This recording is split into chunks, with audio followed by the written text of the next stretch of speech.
കുട്ടികളെ ആദ്യമായി അക്ഷരങ്ങൾ എഴുതിക്കുന്ന ഐതിഹ്യവാചാരമാണ് വിദ്യാരംഭം. കുട്ടികൾക്ക് 2:30-നും 3:30-നും ഇടയ്ക്കുള്ള വയസ്സിലാണ് ഈ ചടങ്ങ് നടത്തുന്നത്. കേരളത്തിൽ നവരാത്രിയുടെ അവസാന ദിവസമായ വിജയദശമി നാളിൽ പ്രഭാതത്തിലാണ് വിദ്യാരംഭം നടത്താറുള്ളത്.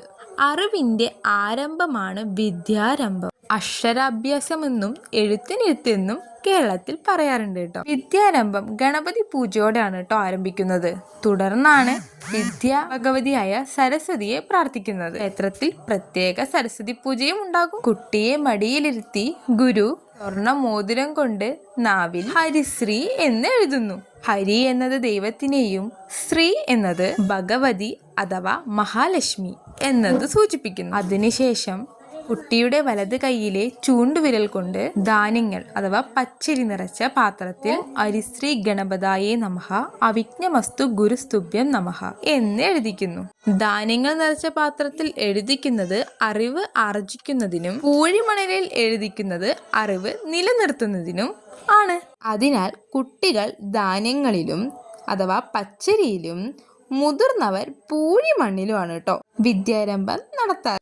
അങ്ങനെ അമ്പിളിക്കുട്ടീൻ്റെ വിദ്യാരംഭം കുറിക്കാനാണ് കേട്ടോ ഞങ്ങൾ വന്നത്. അമ്പിളിക്കുട്ടി എഴുതി മിടുക്കിയായിട്ട് നടക്കുക കേട്ടോ. അതിനുശേഷം അമ്പലത്തിൽ നിന്ന് തന്നെ അന്നദാനവും കിട്ടി കേട്ടോ. പാറുട്ടിക്കൊക്കെ പകുതി ആകുമ്പോഴേക്കും വിശുക്കണേ എന്ന് പറയാൻ തുടങ്ങി കേട്ടോ. വാഹനപൂജ ഉണ്ടായിരുന്നു. അതെല്ലാം കഴിഞ്ഞ് ഞങ്ങൾ വീണ്ടും വീട്ടിലേക്ക് തിരിച്ചു കേട്ടോ. അതിനിടയ്ക്ക് പാട്ടും കൂത്തും ഒക്കെ ഉണ്ടായിരുന്നു കേട്ടോ. ഞങ്ങൾ പോയത് തൃക്കള്ളൂർ ക്ഷേത്രത്തിലാട്ടോ. വീട്ടിൽ നിന്ന് കുറച്ച് ദൂരം പോകണം കേട്ടോ ഈ അമ്പലത്തിലേക്ക്. അമ്പലത്തിൽ നിന്ന് നേരെ വീട്ടിലേക്ക് പോകണമെന്നായിരുന്നു പ്ലാനെങ്കിലും ചെറുതായിട്ടൊന്ന് മാറ്റിയിട്ടോ. അതെന്താന്ന് അടുത്ത വീഡിയോയിൽ പറയാം. വീഡിയോ ഇഷ്ടപ്പെട്ട ലൈക്ക് ചെയ്യാനും സബ്സ്ക്രൈബ് ചെയ്യാനും മറക്കണ്ട.